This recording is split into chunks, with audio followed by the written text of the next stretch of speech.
Hi guys, today we'll talk about how to fix or how to solve the problem of Penup.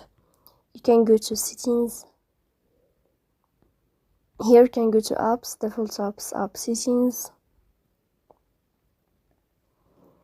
When above you can search about Penup and you can click here.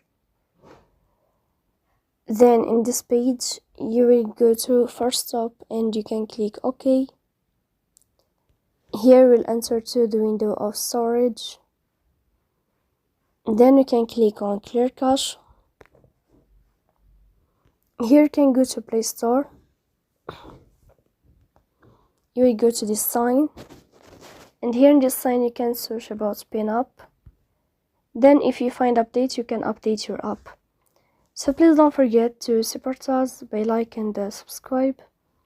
See you next time in another video, and thank you for watching.